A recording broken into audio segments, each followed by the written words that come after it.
Good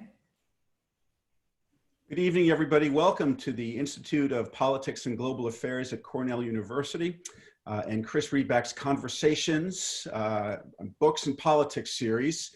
Tonight, we're very fortunate to have Molly Ball, whose book, Pelosi, the Most Powerful Woman in American Political History, was released this week. Now, I want to begin by telling you that I had several text exchanges with Speaker Pelosi during the day, and it was rather surreal finishing Molly's book and at the same time having the speaker text and return her text as well. Let me just acknowledge a few special folks who are with us. Former Republican Congressman from Georgia, Jack Kingston, former Democratic Congressman from New Jersey, Rush Holt, former Democratic Congressman from Illinois, Bill Enyart, a member of the New York State Assembly, Steve Stern. I want to thank Bernard Schwartz for his generosity in funding this series on books and politics, and also want to acknowledge the chairman of the Institute of Politics and Global Affairs at Cornell, former Lieutenant Governor Dick Ravitch. For those of you who are unaware, the Institute of Politics and Global Affairs at Cornell has one mission. It is to deepen discourse and raise understanding. I launched it just about a year ago. In that time, we had Speaker Pelosi just weeks after she became Speaker, former White House Chief of Staff Reince Priebus. That was in the good old days when we could actually be in the same room. We've since transitioned to a virtual format. We had Senator Amy Klobuchar, who's actually cited in Molly's excellent book just 2 weeks ago. And if you're interested, next week we have Republican U.S. Senator Bill Cassidy and Dick Ravitch doing a presentation on the fiscal future of state and local government during and after the COVID-19 pandemic. If you're interested in learning more about those and other programs, you can go to our website, iopga.edu.cornell. Again, that's iopga.cornell.edu. Here's the format for this evening. Chris Reedback is going to have a great conversation with Molly at about 8:10. I'll add some brief reflections, a couple of recollections that were triggered by Molly's book, and then we'll open it up to questions and answers. The questions and answers will be managed through the chat room. So if you have a question, you'll be instructed on how to pose that question, and then Chris will share it with Molly Ball. Before turning it over to Chris, I really want to urge you to read this book. I don't think it's immodest to say, and Molly knows this, that as chairman of the Democratic Congressional Campaign Committee, I spent as much time and probably more time than virtually every other member of Congress. So did my predecessor as chairman of DCCC and his predecessor.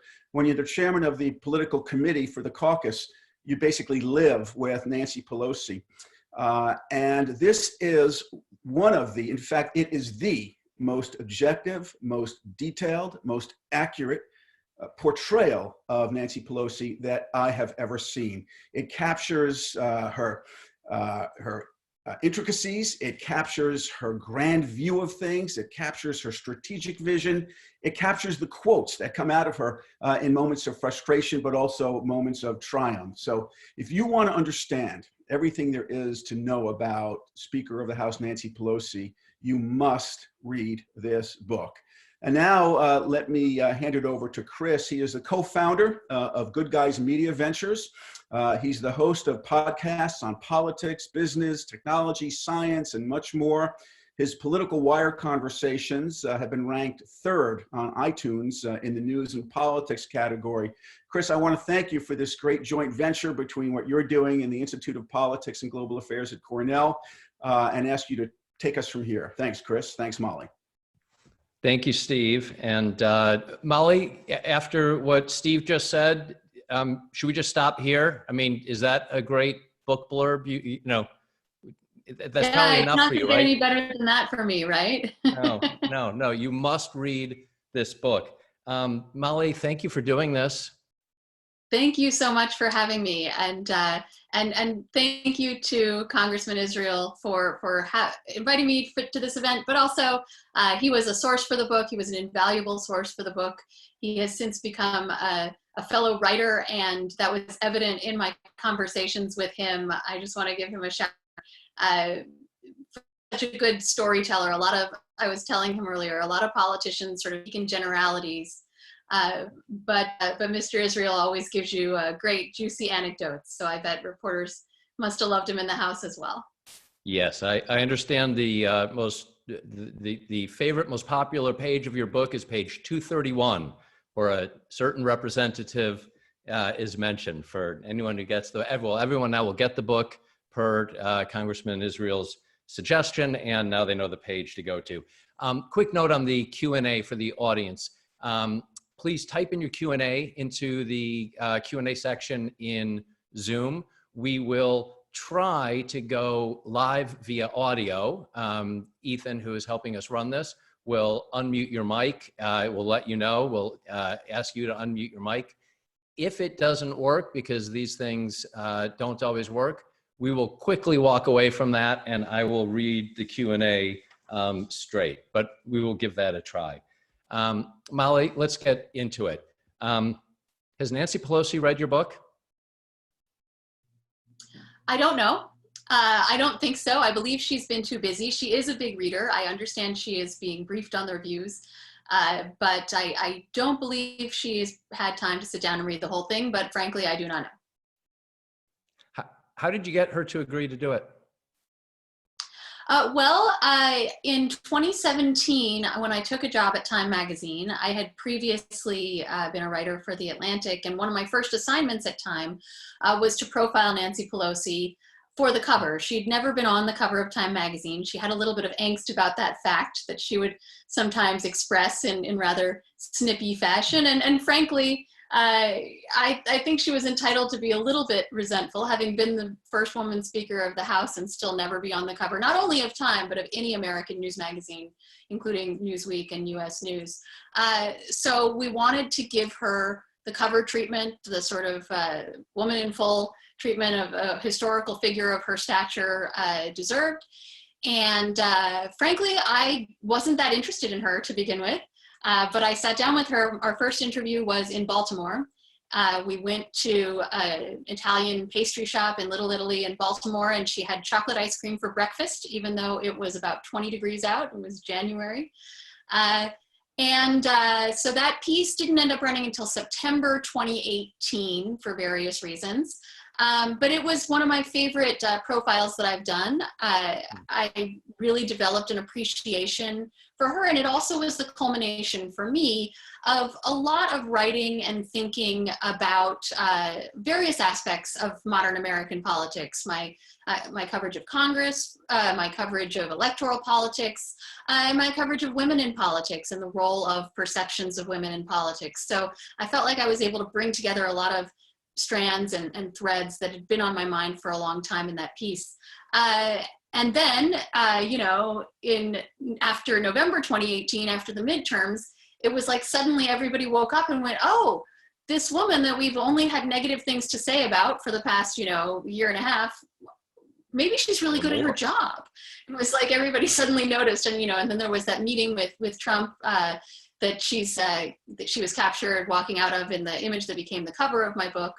And I think it's a really interesting sort of socio-cultural commentary how her image has so starkly reversed in the past couple of years as she's become Speaker again and gone toe-to-toe with Trump. So and frankly, she's the first political figure I've profiled who felt big enough and significant enough and interesting and complicated and complex enough to write a whole book about.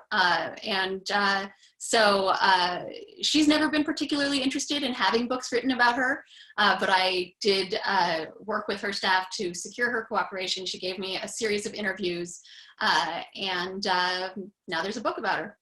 Now there is, and yeah, that iconic image from December 11th, 2018, I guess you could either have that, which we see over your right shoulder. You could have her, clapping. That could be another iconic image. Or of course the speech rip, but that was after the book was already published. I think of those iconic images, that one with her coming out of that meeting, and I'm going to ask you about that meeting because that was a turning point. That was, my take of your rendition on that is that really was the moment that brought her back, if you will, and she kind of, there had been questions. But I want to begin where you began with her, which is in Baltimore. But I'll begin back in the 1940s. I think at this point, everyone knows that Nancy Pelosi's father was Thomas D'Alessandro, was U.S. representative, was mayor of Baltimore, and very influential. But the character that I really found myself drawn to and wanting to hear more about and really liked learning about was her mother, Annunziata D'Alessandro. As you put it, she ran the political organization, quote, knew where all the bodies were buried, and she never forgot anyone who crossed her.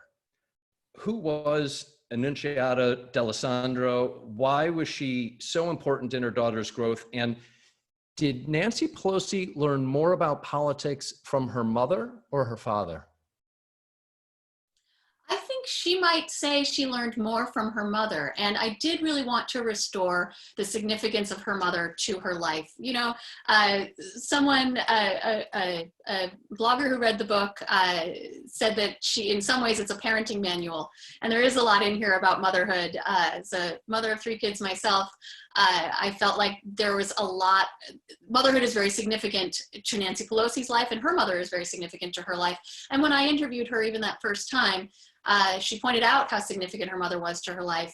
And yet her mother sort of always gets erased in the descriptions of Pelosi's life because she didn't have those titles in front of her name. She wasn't the one who was in Congress or who was the mayor. And I also found it really interesting how frankly Nancy Pelosi talks about how her mother was stifled by her father, how her mother had all of these dreams that she wasn't able to fulfill because she was a woman in that time period. So, you know, she wanted to go to law school, she wanted to be an auctioneer, she wanted to have a business, and she wasn't allowed to do any of these things, either because of her role as a woman or because her husband, frankly, would not let her. And you needed your husband's permission to do some of these things at the time. So I think Nancy Pelosi took a lot from that. I think you also see a lot of her personality characteristics in her mother. You see, you know, her sort of very strong-willed, willing to stand up to men and get in their faces and stick up for herself and for her family. And she was a passionate partisan as well. There's a story of when, you know, much later, long after her husband had retired from politics, the Reagan White House called to see if the D'Alessandros would appear with the president at the time at some kind of ceremonial event in Baltimore. And she said to him, after what he has done to poor people, he should not show his face near our house. And she proceeded to plaster all of the windows of their row house in Little Italy with Walter Mondale posters instead. So I think you can see a lot of that fighting spirit, that partisan spirit, and that sort of deep sense of justice in Nancy Pelosi as well. Yeah, in fact, that scene then harkens when Nancy Pelosi and Paul Pelosi are looking for a house in the district. I'm jumping way ahead, are about to buy a house. I forget if it was in the Presidio or near there, and very close. They find the house. Then they find out the house is available because the owner is moving back to become part of, I think it was the Reagan administration, no? Nixon administration. And once she learned that, she was like, forget it. We're not living here. Yes, the item that you just described as well about Nancy Pelosi and and the fact that her mother knew where all the bodies were buried and she never forgot anyone who crossed her. That does seem to have stayed with her. You start the book though with this line: from an early age, Nancy D'Alessandro realized her mother never had much of a chance to be a person. That's a rough line, Molly. Yeah, I meant it to be. I wanted it to be sort of attention grabbing. And I think, obviously I'm not saying she was a non-person, but she didn't have the chance to fulfill her full human potential, right? She didn't have a chance to be a person in the world in the same way that men were allowed to. And she had some angst about having been stifled in that way, and that made a deep impression on her daughter. So, the young Nancy D'Alessandro she grew up with 5 older brothers. There was a There was a sixth brother who died before she was born, tragically. And so she was the only girl in this family full of boys.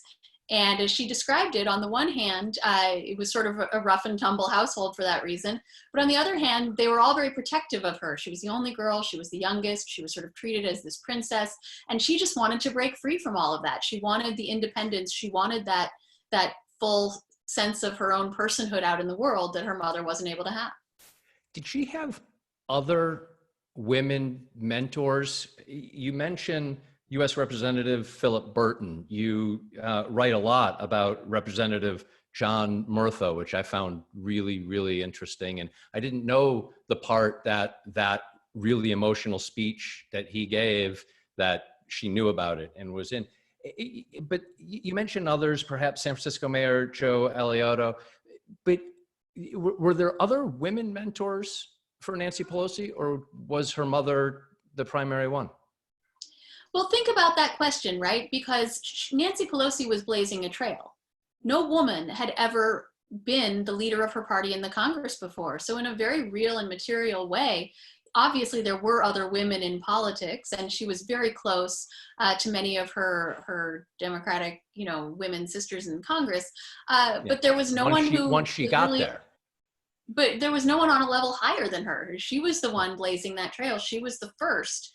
She was the first woman whip. She was the first woman leader, and then she became the first woman speaker. So there, and still, depending on how you measure it, the highest ranking woman in American political history. So I think in a very real way, she had to be her own role model, and she had to be the one to decide how to blaze this trail, because it's not like there have been all these, women presidents that she could model herself after. So perhaps in some ways that's liberating, but in a lot of ways it means that you really have to create your own sense of yourself as a leader. She absolutely has. You describe, and then I want to kind of get into some of the things that she's done, and Affordable Care Act, and obviously so much with Trump. And I've gotten a bunch of questions. People want to know about her relationship with AOC and the squad. But you describe in the early 70s a woman married to a banker named Paul, who was in her late 20s, early 30s. She was very busy, and it seems very happy. She was, in your words, chaperoning field trips, sewing Halloween costumes, bringing cupcakes to school, driving carpool with her nightgown on under her coat. Up to the age of 35, this person had never been in public life, hadn't had a public role. Who was that person? Well, she was still very active, right? She never stopped being politically active, having literally been born into the Democratic Party. Even in the days when she was living in New York City and was basically pregnant for 6 straight years, right? Yeah. She had 5 children in the space of 6 years. But even then, she describes walking around. They lived in Midtown, and she would walk around the neighborhood pushing a stroller, another kid in tow, maybe another one on the way. And she would be slipping leaflets under people's doors, Democratic political leaflets, campaigning and going to protests and so on. It's interesting. She was never involved in the sort of big countercultural political rebellions that were going on in American politics at that time, but she was always actively involved in Democratic politics. But until 1975, she was always just a volunteer and had no official title. And that was when Joe Alioto, the mayor of San Francisco, appointed her to the San Francisco Library Commission over her protestations.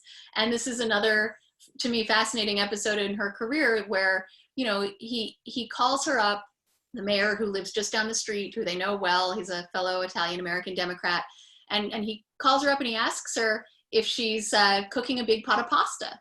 And she's offended. She finds this very chauvinistic that he would assume that she's this little Italian housewife. And also, Nancy Pelosi does not like to cook.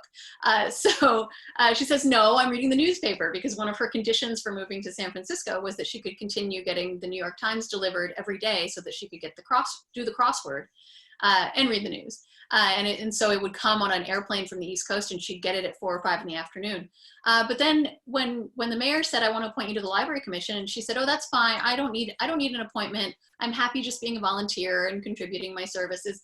And he reprimanded her. He said, "No, you're doing the work. You should get the recognition. You should have the power that comes with the authority that you deserve for the work that you're doing." And that was sort of a revelation to her. And when she took that position, it really transformed her view of things, because she realized, as a woman, basically a housewife in 1975, people didn't necessarily listen to you when you opened your mouth, but they listened to you when you had a vote. When she had a vote and people needed to pay attention to her to get what they wanted, even out of the Library Commission, which is not a particularly big time official post, I think it really changed her view of power and of the importance of counting votes, even for the library. Where did she get her sense of power? And today, what is her source of power? Steve earlier read the subtitle to your book. She's widely recognized as the most powerful legislator since LBJ. Her sense of power it feels to an outsider just innate, and she knows where to see it. She knows how to compile it. She knows how to use it. Where did she get that sense of power, and what, in your view, is the true source of her power today? Yeah, that's a great question, and I've thought so much about this. I think it's a really unusual combination of different. So on the one hand, you have the political tradition that she came from, right? Sort of old school democratic machine politics, precinct by precinct, block by block. On the other hand, she was coming up in a very different era. So when she started out in Congress, this is in 1987, the pre-Newt Gingrich era, when the committee chairmen still sort of ruled the roost much more, perhaps, than the speakers, and when there was a lot more comity in Congress, a lot more bipartisanship. The parties were much more ideologically mixed, and politics was much less nationalized.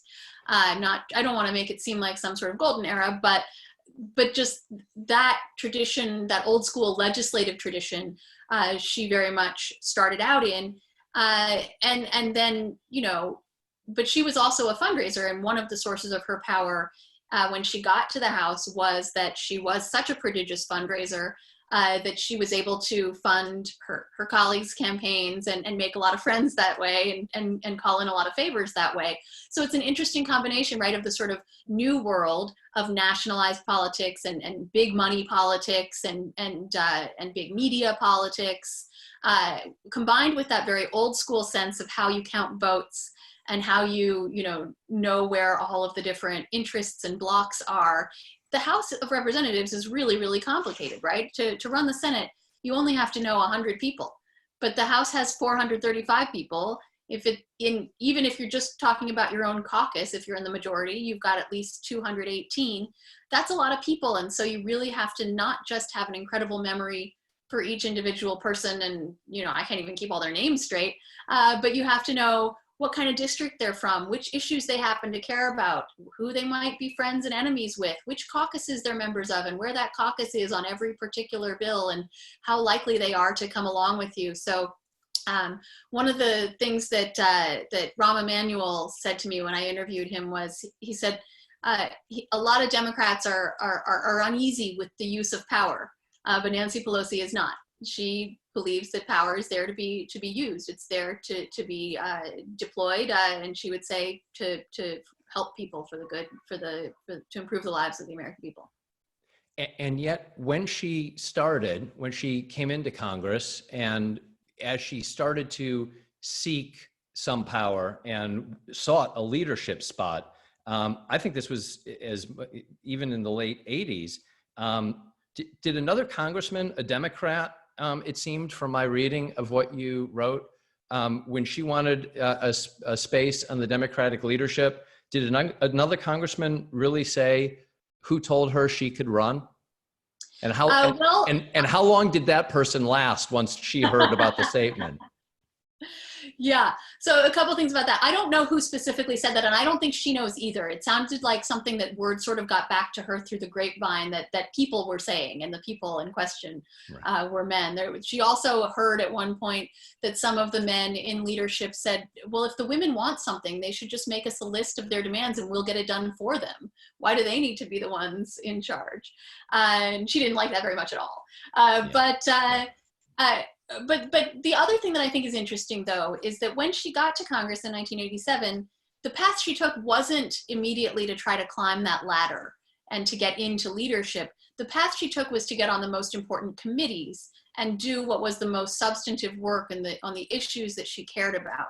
So, you know, she got onto appropriations, not right away, but on her second try. She was on, you know, the banking committee, the ethics committee. She remains the longest serving member of the intelligence committee.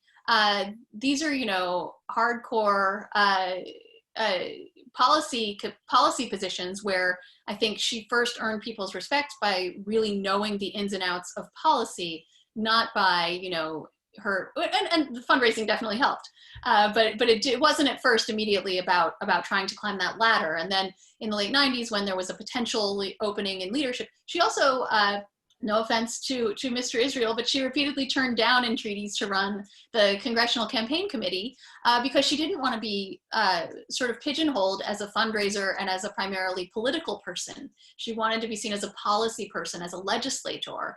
And so she tried to do the legislative heavy lifting and to get into leadership that way. And you know, to that point, the only position in leadership that women had was as caucus secretary. So it was a sort of pink ghetto in a way, right? And so she didn't want to get stuck in one of those positions where she would have what she thought of as derivative power, sort of working on behalf of someone else. She wanted to be the one in charge.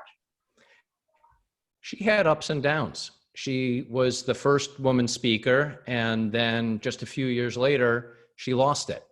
In 2014, subsequently, many Democrats felt that Pelosi had to go. In 2016, many Democrats felt Pelosi had to go. In 2018, many Democrats thought Pelosi had to go. You mentioned at one point that if Hillary Clinton had won, that maybe she would have left. I don't know if I read that exactly right, but that's what's sticking in my brain. All of those times, 2010, 14, 16, 18, how close did she ever come to leaving? That's a really interesting question, and I don't know if I can say for sure. She did say to me and has said to some others after the 2016 election that if Hillary had won, she would have considered leaving Congress and retiring.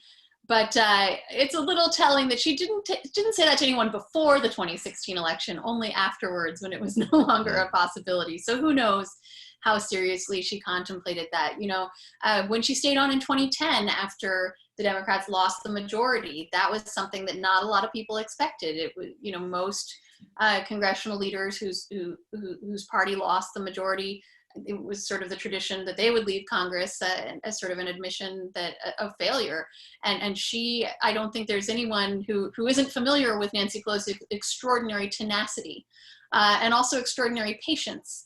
And so she, I think, felt that she wasn't going to give her opponents the satisfaction of having driven her out. And yes, there was an increasing, I think, a crescendo of sort of angst within the Democratic caucus over the fact that she and her two partners in the top leadership had been there for so long.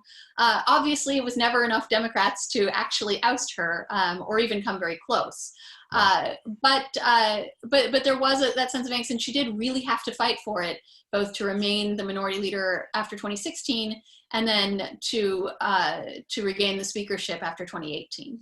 Yeah, 2016, I think that was when she lost. She actually had 60, is that right? 60 Democrats voted against her, if I'm 62 remembering. votes against her in the caucus election. Why did everything change for her on December 11th, 2018? Well, first of all, the Democrats had just won the midterms, so that helped a lot. And not only did they win the midterms, but they won on a wave of women's political activism, right? the election of Donald Trump spurred a really unprecedented wave of women's political activism. So I think that made it even harder to turn and look the first woman speaker of the House in the eye and say, but we don't want you around anymore. Nonetheless, there was still a contingent, and because the speaker has to be voted for on the floor of the House, in addition to in the caucus election, she could only afford to lose a very small number of votes, less than 10% of the caucus. So she had to have an almost unanimous Democratic caucus behind her. And many Democrats, particularly in more conservative-leaning districts, had vowed never to support her in order to win over constituents who might not be big Nancy Pelosi fans, because let's not forget, the Republicans' entire stated campaign strategy in 2018 was Nancy Pelosi. They would come right out and say it, you know, people don't like her, we're just gonna put her in all of our ads, and she represents everything that we're against. And it obviously didn't work for them in 2018, at least to keep the majority. But December 11th then is the meeting with Trump, where, you know, the talks had broken down to fund the government. She and the Democratic Senate leader, Chuck Schumer, went into this negotiating meeting with Trump thinking that it was going to be a typical closed doors bargaining session. Instead, as he's done at other times, President Trump invited the cameras to stay and decided to have this negotiation in public in front of everybody. And there was that moment where, you know, she's in the midst of this tough fight to regain the speakership. And Trump knows this, and he says, well, it's not easy for Nancy to talk right now. She's in a tough spot with her own people. And she interrupted him, and she put her hand out and she said, Mr. President, please do not characterize the strength that I bring to this meeting as the leader of the House Democrats. And so that moment was immediately sort of lit up social media, right? Because this is all being carried live. And I think for a lot of women, particularly for the sort of newly activated, you know, resistance ladies who just powered the Democrats to victory, that was a really resonant moment of a woman standing up to President Trump in particular, but also just standing up for herself in that situation where, you know, so many women have had the experience of being sort of talked over or spoken for by a man in a meeting and had to interrupt to say, actually, here's what I say for myself. So that moment resonated, and then she walked out of that meeting and she was wearing that red coat. Fun fact about Nancy Pelosi, she has a big wardrobe, but she rewears outfits constantly, and she'd had that coat for a really long time. She actually wore it to Obama's inauguration in 2013. So she just pulled it out of the closet and put it on, wasn't trying to make any particular statement, put on those sunglasses and smiled that sort of self-satisfied smile, and launched 1,000 memes, right? Immediately, sort of Twitter and everybody else latched onto this sort of iconic image of a powerful woman. And I think Democrats at that point, you know, having been locked out of power in all of the branches of government for the first 2 years of the election, were desperate to feel like someone was standing up to Trump on their behalf. So the fact that she was able to do that publicly in that setting really captured the hearts of a lot of liberal partisans. And so all of those forces combined, and if the Democrats who were trying to get her out of leadership ever had any chance of succeeding, I think it died in that moment when suddenly she had a lot of fans. She walked out of that meeting and right onto the cover of your book. I'm sure that was. Why does she seem to have President Trump's number so thoroughly? That's an interesting question. I think, you know, she is very tough, and she's a good negotiator, and she doesn't take crap from anyone.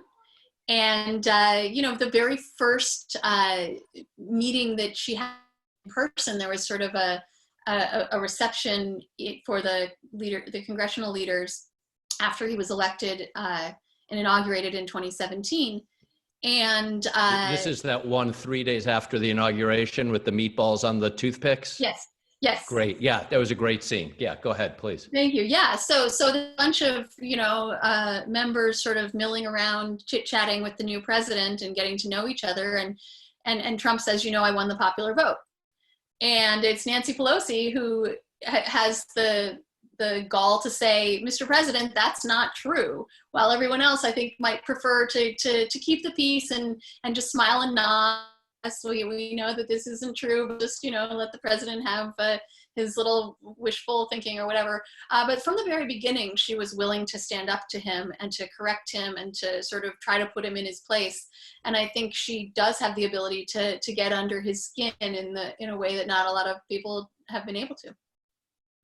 Why did she rip up the speech after the State of the Union this year? I know that that's after, that doesn't make it into the book, or your book was probably getting published at that point. Why did she do it? Do you have any sense from any reporting you've done since? Was it spur of the moment? Not much about her seems spur of the moment. Did it come to her during the speech? What do you know about that? I don't believe it was calculated or premeditated. I don't think she had decided to do that in advance. Certainly not that she shared with anybody. And I take her somewhat at her word about her motivation for that. She's got a bit of a temper. She's usually a very disciplined, very controlled person, but you do see sometimes she gets mad and she shows it, and she can be quite fiery in those moments. And so, when she was asked about that moment, there were all these sort of theories about, oh, she was calculating that she could divert the media attention from this incredibly compelling speech the president had just given and refocus it on this conflict and put herself back in the center. I don't think it was any of that. And I think she really, as she said later, she was offended by the speech. She felt like it was full of falsehoods, but also the sort of spectacle involved. The sort of show that the president put on, where he had various people stand up and sort of put on this campaign rally type spectacle, giving the Presidential Medal of Freedom to Rush Limbaugh in the middle of the speech.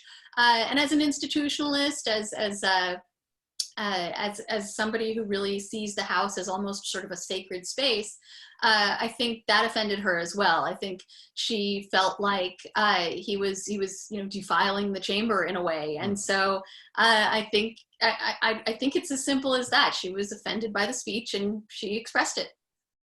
That reminds me of another item you wrote about. I forget the exact the situation, but the Republicans were in control. It was a major vote. They kept the vote open for longer than they should have. I think they kept it open till like 6 p.m. or something. It was only supposed to be open for 15 minutes. And she was offended by that, by your telling. She was offended by the changing of the rules and not honoring the institution. Tell me quickly, because then I have one other question I wanted to get to. What event was that? Do you recall? Yeah, this is way back in the Bush administration. That's the Medicare Part D vote, when partly because Nancy Pelosi was so successful at instilling party discipline in the Democratic caucus, it made it very difficult for the Republicans to get enough votes, although they did pick off enough Democrats as well as enough Republicans to finally push that through. I believe it was 6 a.m, actually, not 6 p.m. Oh. by the time they finally finished that vote. But yeah, that was a pretty significant episode that was seen at the time. I mean, it seems almost quaint now, but at the time it was seen as this sort of major rupture of regular order in the House. But it's kind of you to frame it that you think it was 6 a.m. and not 6 p.m. Well, Mr. Israel has weighed in to say it was 3 a.m. So I believe that is definitive. Okay. Well, there we go. And anyhow, on any telling of an event in your book, I'm going to trust your facts way more than I'll trust mine.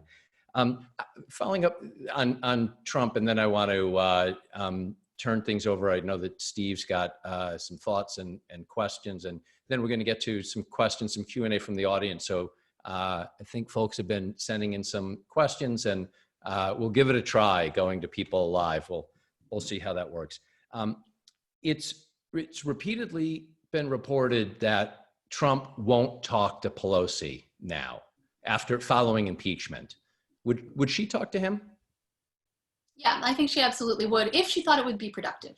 There have been times that she's turned down meetings with him prior to impeachment just because she felt that he wasn't being serious. But for the most part, she has repeatedly expressed her willingness to come to the table and negotiate in areas where they might have a mutual policy interest, particularly on prescription drugs and infrastructure, before the current crisis, which obviously superseded all of that. But there's one meeting in particular, I believe it was in May of 2019, where she went in to have a negotiation about infrastructure, and the president said, well, I can't talk to you as long as these witch hunts are going on, and sort of slammed his hands down and walked out of the meeting. So she's very cold-blooded about these kinds of things, and she is always, and very professional, and I think she's always willing to set personal feelings aside. Maybe it's easier for her to say as the one who's not getting impeached, but you know, I think she feels that the president did not have the ability to set his own feelings aside and continue to negotiate in a professional manner, but she still would have been willing to. And instead, she developed a very productive working relationship over the past year with Treasury Secretary Mnuchin. They worked together on the budget. You'll notice there have been no government shutdowns since that one that dragged on for so long when she took back the gavel. They did manage to pass a budget and pass all the appropriations bills for the first time in quite a while. And that was due to her negotiations with Secretary Mnuchin, and that relationship has continued to pay dividends as they've been able to negotiate on a lot of these massive coronavirus relief packages. Excellent. Steve, are you able to fire up your video and unmute? Do you have a question or comments that you want to give? There you are. Let's see, do we have your audio too, Steve? Got it? We got it. Okay. What do you think so far? Well, Chris, what an outstanding interview. I counted 5. That's a great question, Chris. That's a good question, Chris, from Molly. So you did a phenomenal job. I just want to very briefly respond to some of the things that I heard Molly say, and then we're going to open it up to questions and answers. First of all, I have to say that 3 hours, that 3 a.m. vote, the reason that I chimed in on that it ended at 3 a.m. Was because it's just seared into my memory. You know, I call that the lost 3 hours of my life, sitting there on the floor of the House, waiting for Tom DeLay to finish, browbeating members, threatening members, cajole members. It was really one of the most fascinating but wasteful experiences that I ever had. Getting to the book, Molly, what I really loved about it, and I alluded to this at the top of our conversation, was that you capture both the essence of Nancy Pelosi and her granularity. What really drives her, her favorite saying when we sit around her in leadership meetings and agonize over whether we should embark on a strategy and talk about specific legislation and go through the painstaking details of risk and reward, and she would just look at us at the end of the conversation and say, my colleagues, winning is a decision. And the decision was made. You know, we were going to do this and we were going to win. The most withering comment that anybody could receive from Nancy Pelosi if you crossed her, and I never did, but if you did cross her, she made sure not to elevate your status and react to you and give you more credit than you deserve. And I witnessed several occasions where a member would come up to her and meekly try and apologize for crossing her or telling her one thing and doing another. And, you know, she would look at the member and say, you just don't know how insignificant you are, which to me is just the ultimate put down. And then, of course, the fact that she keeps in some part of her mind an electoral map. She could take you, and I was part of this on many occasions, many late hours. She could survey the electoral map. She would start in the 2 districts in Maine, and then drop to the 2 districts in New Hampshire, and then go to a district in Connecticut, and then go to the 3 or 4 competitive districts in New York, and just take you all across the electoral battleground map, and at any moment be able to tell you what the status of a race was.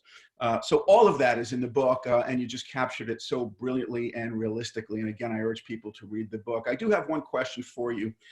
Anybody who has spent any time with Nancy Pelosi, including reporters, I think begin that experience with certain preconceived notions, and those preconceived notions are disrupted and changed. And I'm curious, did you have any preconceived notions as you began this project that might have been changed or disproven by your reporting and your study of Nancy Pelosi? Well, as I mentioned, I didn't necessarily think she was that interesting, and she quickly became much more interesting to me as I got to know her. You know, she's not a natural storyteller. She's not someone who speaks in anecdotes, and she's not someone who talks about herself a lot. You know, a lot of the great political communicators are sort of always telling funny little stories from their life, and she doesn't do that very much. So she can be harder to get to know, and it takes a lot of reporting, I think, to flesh out her story and understand the real depths that are there and all the fascinating aspects of her life. You know, and then the thing I think that surprised me the most, and that I've heard the most about from readers of the book, is just the degree to which she is focused on results, and the degree to which she is willing to put results ahead of her own image, her own interests. The episode with Mr. Murtha, where he voted for the war in Iraq. He developed misgivings about it, and he went to her and said, "I'm going to come out in favor of withdrawal." And the whole Out of Iraq caucus, all the liberals in the anti-war left in the Democratic Party wanted to be there with him, wanted to be there while he made his announcement, this, grizzled ex-Marine, conservative, hawkish Democrat. And she knew, and he knew, that it would be a much more significant statement if he made it himself, and it didn't seem to be coming from any of those, loony left San Francisco people. But people thought she hung him out to dry, because when people would ask her about it, she would refuse to comment. She refused to associate herself with his remarks. She said, he's doing his thing. This is Mr. Murtha. It's his decision. And it wasn't until years later that she and he admitted that they had sort of cooked up the whole thing, and she was in on the beginning. But she took a lot of abuse from the left for that, because they thought, geez, here's this, this hero who's turned against the war in this really significant way. And she's just completely distancing herself from it in a way that a lot of people were offended by. But but she didn't. There was not even, as far as I know, a sort of strategic leak, right, from her, which I think a lot of politicians would have done. They would have put out some kind of anonymous tip to some reporter, like, "Oh no, like she's with him in spirit." But she didn't do that, even though she was taking all of this abuse for it. Well, she holds her cards and has always held her cards close to her vest, and that was a great example. She was getting pilloried for not joining with Murtha, and all along, this was part of a strategy to shift the dynamic in Iraq. Chris, why don't we go to questions and answers? Yes, I want to. I need to. I want to ask, because you just raised a point, and Molly had raised it earlier. Molly, her views. So on the one hand, you just described the anti-Iraq war folks were upset with her in that. At other points, she has been characterized as the San Francisco liberal extremist, right? And Republicans, and they've made her, as you noted, a poster child. And yet, at the same time, as you noted earlier in this conversation, here's this woman who grew up, who had, young adulthood, let's call it, her 20s and early 30s, early 20s, in counterculture San Francisco, and yet wasn't a big anti-Vietnam War protester, didn't get into all of that. How do you think about her views? And yet then, in your book, you talk about she really took on AIDS activism early. She took on human rights in China early, unfurling the banner in Tiananmen Square with a couple other Congress people.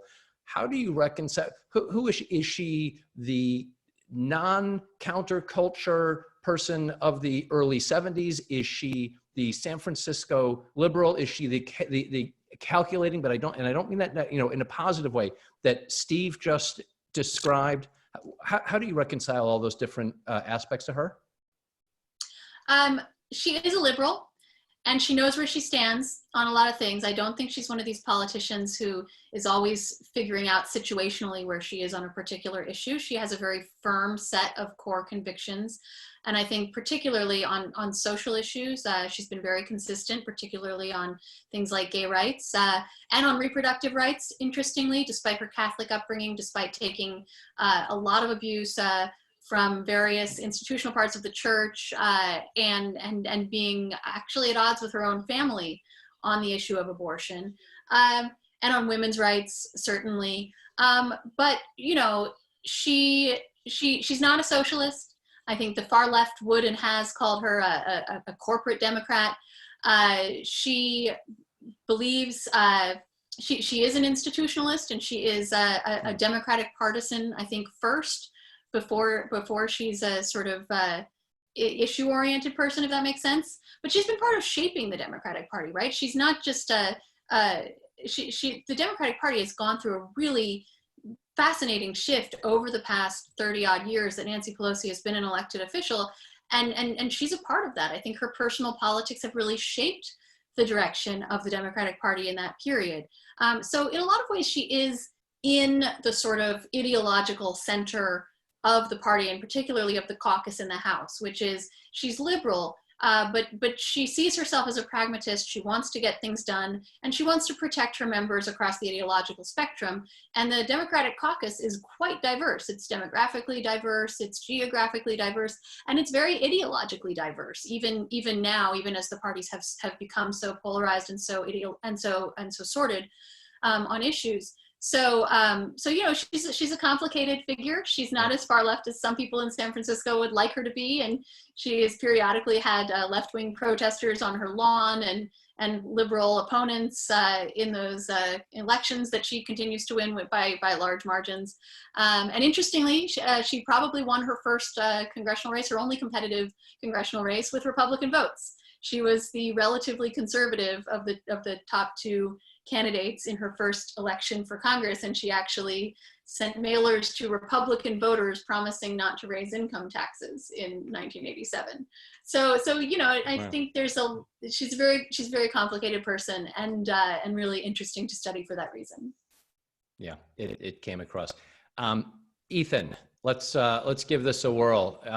Are you able to potentially unmute Peter? Peter has two questions. I would ask Peter if he can just choose one, but yes. Let's see if you're able to get Peter.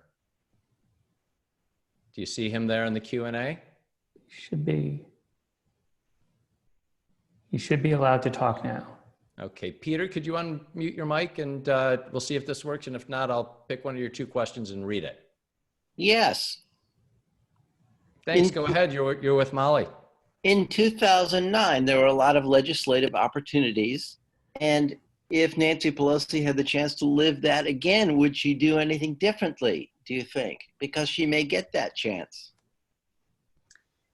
That's a great question. And there's a lot in the book about that very productive period in 2009, 2010, before that brief period when Obama was president and she was the speaker and Democrats also had the majority in the Senate. I don't think she has any regrets. Well, first of all, she's not a person who does regret, right? She'll tell you point blank if you ask her the question. Regret is not one of those words in her vocabulary. But also, I think, you know, she said at the time that she thought achieving this sort of Democratic goal of a century of providing some form of universal access to healthcare was worth losing the majority over, if that's what it meant. Now, who knows if she really meant it at the time, because she probably didn't think it was going to happen. But she pushed a lot of big things through the House. A lot of stuff got through the House that didn't get through the Senate, right? The House passed a climate bill, a cap and trade bill that many environmentalists said didn't go far enough, but went too far for the more conservative Senate, and remains the only major piece of climate legislation to pass a House of Congress. They passed card check, they passed non-discrimination. There was a lot that made it through the House that then didn't get through the Senate, and then it ended up being the last opportunity the Democrats would have at that kind of unified control. So, you know, I think there are probably members who lost their seats in 2010 who wish that she was not quite so ambitious in her legislating, but I think I don't think she has any regrets about that time, and if anything, she probably only regrets that she didn't push harder to get some of that stuff over the line. Chris, can I just add to that very briefly? I think if she had a Democratic Senate and a Democratic president, she would revisit climate, and that would be a top priority for her, and try and pass some fundamental campaign finance reform, go back to the Disclose Act or something of that nature. Wow. In fact, the last time I interviewed her a couple months ago, she said that those were her primary areas of unfinished business were climate and income inequality. Excellent. Thank you. Or someone of her reputation would be able to write. Ethan, can we go to Joel Schuster? Can we go to Joel, who's from San Francisco? You should be. Hey, Molly. Hi. Congressman Israel, how y'all doing? Chris? Good thing. So my question, and sorry, my camera's not working. So my question, do you think Speaker Pelosi or someone of her reputation would be able to rise to power in this current hyper-partisan environment we find ourselves in? Because I think if you look back at Pelosi, the way she got to where she is now, it was in a much different, I mean, obviously, she still had the world against her, being a woman in politics and breaking all these barriers. But at the same time, I also wonder in this hyper-partisan environment, if you think someone like that would be able to rise to power. Yeah, I mean, I think if anything, the trail that she's blazed might make it easier for a woman in particular to follow in her footsteps, right? But I think the type of operator she is, I mean, part of why I have found her so fascinating to study is there aren't a lot of those sort of old school legislative operators left anymore, whether it's because the Congress is broken, whether it's because she broke it or others broke it or whatever. It wouldn't be bad to have more of that type of leadership and ability to get things done in the Congress that's pretty famous for not getting a lot done these days. And she does really have a track record of, even in this modern, post Newt Gingrich, post campaign finance, whatever, super polarized era, she has been able to get things done. She has been able to work across the aisle to get things done that, consistently didn't go as far as the left would like and went way too far for the right. But part of the reason that she has such trust from her caucus is that they know that she is such a tough negotiator. She's going to maximize her leverage in every situation, and she doesn't leave anything on the table. So she can go into those conversations with a lot of credibility because she always has the ability to bring her votes with her. But the reason that she's able to bring the caucus with her is because they know she hasn't left anything on the table. She hasn't sort of given a wink and a nod and a handshake to the person on the other side of the table and said, we'll just let that go. She's going to get everything she can out of every negotiation, and that inspires an incredible amount of trust and loyalty and makes her troops, I think, fall in line behind her pretty consistently. Molly, I'm just looking at our time, and we're about to have to say goodnight. How many times did you sit down and meet with the speaker over the years, would you say, kind of ballparkish? Oh, that's a good question. Probably 6 or 7 in total, but I would have to think about that. Okay, so, no, yeah, that's so 6 or 7. And yet at the end of your book, you write, "For all the time I've spent on Pelosi, she remains somewhat impenetrable. After all the conversations and reporting and research and thinking, why do you think that's the case? Why is that who she is?" Yeah. So whether it's because of her background, the way she was raised, the time she was raised in, just the sort of person she is, she's a formal person, and she's a fundamentally sort of private person, and she's not someone who, even with her closest friends, kind of spills her guts, right? Or talks about all the things she thinks about herself. And most people think a lot about themselves. And if you ask them what they think about the way they're perceived, they have a lot to say about that subject. But she always professes to be indifferent to the various perceptions of her. She is always focused on her goals and how she's going to accomplish them. And she just does not engage in a lot of public introspection. So it makes her sort of a tough nut to crack. I think it's contributed to the ways that she's been caricatured and characterized over the years. And at the end of the day, I felt like I got to understand how she works really, really well. But I wouldn't necessarily say that inside her head. because she doesn't let anybody in there. Okay, well, you may not have gotten inside of her head, but if she's a hard nut to crack, I think you cracked it. You certainly put a bunch of dents in it. It's a great read, and I just came away feeling like I have a much better understanding. Steve gave you a better book blurb than I just did. People must read the book. That's what. Thank you, Steve. They must buy the book. They must buy the book. Absolutely, more than once. Vote buy early, buy often. Steve, do you have anything that you would like to say at the close? Otherwise, I will good night us. Thank you, Molly. Next Thursday, Senator Bill Cassidy talking about the future of state and local government financing, if you're interested. Excellent. Thank you, Steve. Thank you to the Institute of Politics and Global Affairs for sponsoring this. And Molly, thank you for your time. We loved it. Great book. Thank you, Chris and Steve. Thanks for a wonderful interview, and thanks for having me. Good night, everybody.